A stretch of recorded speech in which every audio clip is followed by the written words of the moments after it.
اللہ تعالیٰ نے انسانوں کو کیسے بنایا اور کیوں بنایا اور کس لیے بنایا؟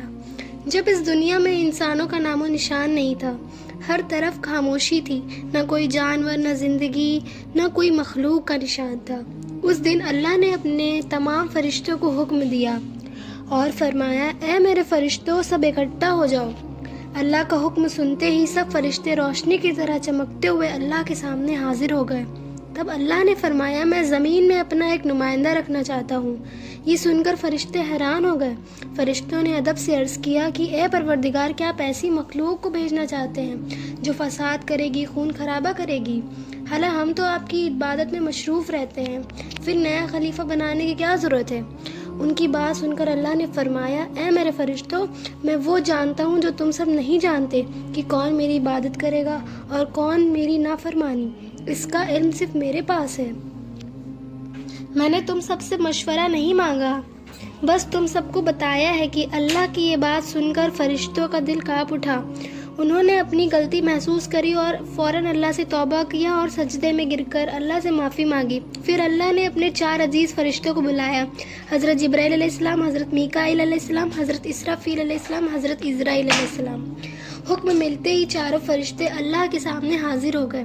سب سے پہلے حضرت جبرائیل علیہ السلام کو حکم دیا گیا کہ تم جاؤ اور زمین سے ایک مٹھی مٹی لے کر آؤ، جس سے میں ایک نیا خلیفہ بناؤں گا۔ حضرت جبرائیل علیہ السلام جب زمین پر مٹی لینے گئے تو مٹی گڑگڑانے لگی اور بولی، اے جبرائیل، مجھے کہاں لے کر جا رہے ہو؟ انہوں نے فرمایا کہ تمہیں اللہ کے پاس لے کر جا رہا ہوں، اللہ تم سے ایک نیا مخلوق پیدا کرے گا۔ یہ سن کر مٹی اور زیادہ رونے لگی اور بولی، مجھے مت لے جاؤ، مجھ سے انسانوں کا بنایا جائے گا جو اللہ کی نافرمانی کریں گے۔ پھر جب اللہ کا عذاب اترے گا تو میں بھی تو ان کے جسم میں رہوں گی اور میرے اندر اللہ کا عذاب سہنے کی طاقت نہیں ہے۔ مٹی کی یہ بات سن کر حضرت جبرائیل علیہ السلام واپس چلے گئے اور اللہ کے دربار میں جا کر پوری بات بتائی۔ پھر اللہ نے میکائیل کو بھیجا، پھر مٹی نے اپنی وہی بات حاضر کری، ان کا دل پگھل گیا اور وہ واپس آ گئے۔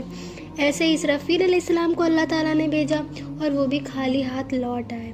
پھر جب اللہ حضرت عزرائیل علیہ السلام کو انہوں نے بھیجا تو پھر مٹی نے ان سے سفارش کی، ان کا دل بھی پگھلا، پر عزرائیل علیہ السلام نے کہا کہ یہ میرے رب کا حکم ہے، مجھے مٹی لے کر جانا ہی ہوگا۔ پھر وہ اللہ کے دربار میں ایک مٹھی مٹی لے گئے۔ یہ دیکھ کے اللہ بہت خوش ہو گئے۔ پھر اللہ نے عزرائیل علیہ السلام کو انسانوں کی روح قبض کرنے کی ذمہ داری دے دی۔ اس پہ انہوں نے عرض کیا کہ اللہ، اگر میں انسانوں کی روح قبض کروں گا تو مجھ سے نفرت کریں گے انسان۔ پھر اللہ نے کہا، تم عزرائیل پریشان مت ہو، انسانوں کی موت کی وجہ بیماری ہوگی، حادثہ ہوگا، بڑھاپا ہوگا، تبھی انہیں ہم لوگ ملک الموت بھی بولتے ہیں۔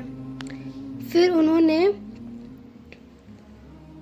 مٹی کو مکہ شریف کے قریب ایک پہاڑی پر رکھوا دیا گیا۔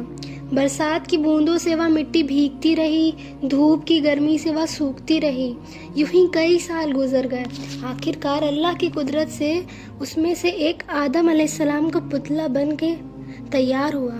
پھر اللہ تعالیٰ نے اپنے فرشتوں کو حکم دیا، اس پتلے کو جنت میں لے جا کر رکھ دو۔ وہ پتلا کئی دنوں تک کی جنت میں ایسے ہی پڑا رہا، بالکل بے جان۔ فرشتے آتے اور کہتے کہ یہ وہی جسم ہے جو اللہ کا خلیفہ ہوگا، مگر فرشتوں کا سردار اجاجیر، جو اس وقت تک کی شیطان نہیں بنا تھا، وہ ہمیشہ آدم علیہ السلام کا مذاق اڑاتا۔ وہ سردار تھا تو کوئی فرشتے اس سے کچھ کہنے کی ہمت نہیں رکھتے تھے۔ پھر اللہ نے اپنے 4 عظیم فرشتوں کو بلا کر کہا کہ اے میرے فرشتوں، تم سب عرش عظیم پر جاؤ اور آدم علیہ السلام کی روح لے کر آؤ۔ پھر فرشتے ان کی روح لینے چلے گئے۔ فرشتوں نے ان کی روح کو ایک قیمتی کٹورے میں رکھا اور ان کی روح آدم علیہ السلام کے پاس، ان کے جسم کے پاس لے گئے۔ اسی وقت آسمان کے سبھی فرشتے جھوم اٹھے، ہر طرف نور ہی نور تھا، لیکن عزازیل جو بالکل خوش نہیں تھا، وہ اللہ کے فیصلے سے بالکل خوش نہیں تھا، اس کا دل جل رہا تھا۔ پھر اللہ نے اپنے فرشتوں کو حکم دیا کہ اے روح، تو اس جسم میں پہنچ جا۔ پھر ان کی روح ان کے جسم میں فوراً داخل کر دی گئی۔ پھر آدم علیہ السلام کی آنکھ کھلی، ان کے ہاتھ پیر ہلے، دھیرے دھیرے وہ اٹھ کر بیٹھ گئے اور ان کی زبان سے پہلی صدا نکلی الحمدللہ۔ یہ سن کر اللہ بہت خوش ہوئے۔ آدم علیہ السلام نے شکر ادا کرنے کے لیے 2 رکعت نماز پڑھی۔ پھر ان کی نماز مکمل ہونے کے بعد تب جواہراتوں سے سجا ایک تخت لایا گیا۔ اللہ کے حکم سے آدم علیہ السلام اس پر بیٹھے اور فرشتے ان کے چاروں طرف ادب سے کھڑے ہوئے تھے۔ پھر اللہ کا حکم ملتے ہی کروڑوں فرشتے آدم علیہ السلام کے پاس سجدے میں گر گئے۔ ہر طرف نور ہی نور کا سیلاب تھا۔ جب سبھی فرشتے سجدے سے اٹھے تو انہوں نے دیکھا کہ ایک صرف فرشتے نے سجدہ نہیں کیا، وہ عزازیل تھا۔ عزازیل کھڑا رہ گیا، اس نے سجدہ نہیں کیا، اس کے چہرے پر ایک نفرت کی آگ تھی۔ تب اللہ نے عزازیل سے کہا، اے عزازیل، تو نے میرا حکم کیوں نہیں مانا؟ عزازیل نے گھمنڈ بھرے لہجے میں کہا کہ اے آدم کو مٹی سے پیدا کیا ہے اور مجھے آگ سے، اور بلکہ آگ کا فطرہ تو اتنا اوپر ہوتا ہے اور مٹی کا نیچے۔ اگر مجھے کسی کو سجدہ کرنا چاہیے تو آدم علیہ السلام کو مجھے۔ اس کی یہ بات سن کر اللہ کا غصہ بھڑک گیا۔ پھر اللہ نے فرمایا، اے نافرمان، تو یہاں سے چلا جا، تو نے میرا حکم نہیں مانا۔ پھر اسی وقت جو فرشتوں کا سردار ہوا کرتا تھا وہ ابلیس اور شیطان بن گیا۔ جب اسے جنت سے نکالا گیا تب وہ رونے لگا۔ اس نے اللہ سے کہا، اے اللہ، میں نے اتنی سالوں تیری عبادت کی اور فرشتوں کو عبادت کرائی، سکھایا، تیری خدمت کی، تو تیری رحمت سے کچھ مانگنا چاہتا ہوں۔ اللہ نے کہا، کیا چاہیے تمہیں؟ ابلیس نے کہا، مجھے قیامت تک زندگی چاہیے۔ اللہ نے کہا، ٹھیک ہے، تمہیں زندگی دی گئی۔ ابلیس نے پھر کچھ مانگا۔ اس نے کہا، جس آدم کی وجہ سے مجھے جنت سے نکالا گیا ہے، اس کی رگوں اور جسم میں داخل ہونے کی طاقت چاہیے۔ اللہ نے کہا، ٹھیک ہے، تمہیں یہ بھی دی جا سکتی ہے، پر تم میرے بندوں کو دھوکہ دے سکتے ہو، ان کو گناہوں میں ڈھکیل سکتے ہو۔ اگر میرے بندے توبہ کریں گے تو انہیں معاف کر دوں گا، اور میرے خاص بندوں کو تو نقصان ہی نہیں پہنچا پائے گا۔ پھر شیطان وہاں سے چلا گیا۔ اس کے بعد حضرت آدم علیہ السلام کو تخت سے جنت الفردوس میں پہنچا دیا گیا، اور آدم علیہ السلام کو جنت میں پوری آزادی دی گئی تاکہ وہ جنت کی تمام چیزوں کا لطف اٹھا پائیں، گھومے پھرے، کھائے پیے، مگر ان کے دل میں کسی کی طرف کوئی گھمنڈ نہیں جھکا، بلکہ وہ اکیلے بیٹھے عبادت کیا کرتے تھے۔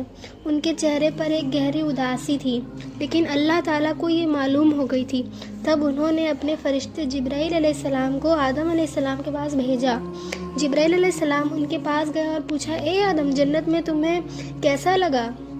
اس پر حضرت آدم علیہ السلام نے جواب دیا، اے جبرائیل، یہاں سب کچھ اچھا ہے، چاروں طرف سکون اور نعمتیں ہیں، لیکن دل میں ایک عجیب تکلیف ہے جسے میں بیان نہیں کر سکتا۔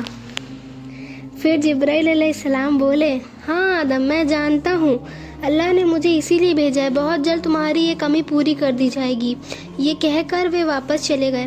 اگلے دن فجر کے سمے جب آدم علیہ السلام ہلکی نیند کی آغوش میں تھے، تب جبرائیل علیہ السلام ان کے پاس آئے اور ان کی بائیں پسلی سے ایک ہڈی نکالی، اس پر گوشت اور چمڑا چڑھایا، پھر اس میں نورانی سانس پھونک دی، وہ ہڈی نور سے ڈوب گئی۔ تھوڑی دیر بعد اس میں سے ایک نئی حسین عورت کا روپ لے لیا۔ اس کے چہرے پر اتنا نور تھا جیسے پوری جنت جگمگا گئی ہو۔ حضرت جبرائیل علیہ السلام مسکرائے اور حضرت آدم علیہ السلام سے بولے، اے آدم، اٹھیے۔ آدم علیہ السلام جیسے اٹھے، انہوں نے دیکھا کہ ان کے سامنے نورانی پاک اور ان کا چہرہ نور سے زیادہ چمک رہا تھا۔ آدم علیہ السلام انہیں دیکھتے ہی رہ گئے۔ تب جبرائیل علیہ السلام نے فرمایا، اے آدم، یہ آپ کی نئی ہم سفر ہے، بی بی حوا علیہ السلام۔ یہ سن کر آدم علیہ السلام خوش ہو گئے۔ ان کا دل کا وہ خالی پن جو برسوں سے تھا وہ بھر گیا۔ اپنی خوشی لفظوں سے بیان نہ کر پائے۔ تفسیروں کے مطابق دنیا کی سب سے خوبصورت عورت بیوی حوا علیہ السلام کو اللہ تعالیٰ نے بنایا ہے۔ آدم علیہ السلام جب ان کو دیکھتے تب وہ اللہ کا شکر ادا کرتے۔ دھیرے دھیرے وہ ان کے قریب جانے لگے، مگر جبرائیل علیہ السلام نے ادب سے انہیں روک لیا اور فرمایا، نکاح کیے بغیر آپ ان کے قریب نہیں جا سکتے، پہلے آپ اپنے نکاح کے لیے اللہ سے دعا کیجیے۔ پھر انہوں نے اللہ سے دعا مانگی، اللہ نے ان کی دعا قبول فرمائی اور دونوں کا نکاح مکمل ہو گیا۔ پھر دونوں کو جنت میں خوشی سے رہنے کی اجازت دے دی گئی اور فرمایا، ساری جنت کی نعمتیں تمہارے لیے ہیں۔ لیکن اس ایک پیڑ کے پاس مت جانا۔ تفسیروں کے مطابق یہ پیڑ ایک گیہوں کا پیڑ تھا اور دونوں پھر سکون اور محبت کے ساتھ جنت میں رہنے لگے۔ لیکن دوسری طرف عزازیل جو شیطان تھا اس کو جنت سے نکال دیا گیا تھا، تو وہ ہر وقت یہی سوچتا رہتا کہ میں آدم اور حوا کو بھی جنت سے نکلوا دوں۔ وہ شیطان جنت میں چالاکی سے پہنچا اور ایک سانپ کے اندر اپنے آپ کو سما لیا، اور پھر وہ آدم علیہ السلام اور حوا علیہ السلام کے پاس پہنچا۔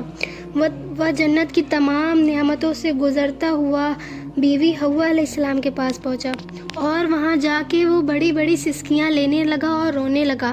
اس کی آواز سن کر بیوی حوا علیہ السلام اس کے پاس آئیں اور بولی، اے اجنبی، تم کیوں رو رہے ہو؟ شیطان نے کہا، میں تمہارا انجام سوچ کر رو رہا ہوں۔ بیوی حوا علیہ السلام چونک گئی اور پوچھا، کون سا انجام؟ شیطان نے کہا، اللہ تعالیٰ بہت ظلم و ستم ہے، تمہیں اور تمہارے شوہر کو جنت سے نکلوا دیں گے۔ میں نے یہ بات عرش عظیم پر لکھی ہوئی دیکھی ہے، اس لیے میں رو رہا ہوں۔ بیوی حوا نے کہا کہ تمہاری یہ بات سچ ہے، میں کیسے مان پاؤں گی؟ پھر شیطان نے اللہ تعالیٰ کی جھوٹی قسم کھا کے بیوی حوا علیہ السلام کو یقین دلا دیا۔ انہوں نے کہا کہ کیا اس کا کوئی راستہ ہے جس سے ہم ہمیشہ یہیں رہ سکیں، جنت میں رہ سکیں؟ وہ شیطان بولا کہ وہی پیڑ جو اللہ تعالیٰ نے منع کیا تھا، اگر تم دونوں اس کا پھل کھا لو تو جنت سے نہیں نکالے جاؤ گے۔ بیوی حوا علیہ السلام خاموشی سے پیڑ کے پاس گئیں اور ایک پھل توڑا۔ آدھا انہوں نے کھایا اور آدھا پھل لے جا کر اپنے شوہر کو بھی کھلا دیا۔ ان کے پھل کھاتے ہی جنت کی ہوا تھم گئی اور دونوں کو جنت سے نکلوا دیا گیا۔ انہیں زمین پر گرا دیا گیا اور ان کو جدا کر دیا گیا، ایک کو دوسرے ملک میں اور ایک کو دوسرے ملک میں۔ ان کے دل میں ایک افسوس تھا، وہ اللہ سے توبہ کرتے رہے۔ یوں ہی کئی سال سلسلہ چلتا رہا، لیکن جب اللہ نے ان کی توبہ قبول فرمائی تو اللہ نے دونوں کو ملا دیا۔ پھر اللہ کی رحمت سے ان کی اولادیں بھی ہوئیں۔ یہ ایک ایسی کہانی تھی جہاں امتحان، محبت، عبادت سب کچھ ہے۔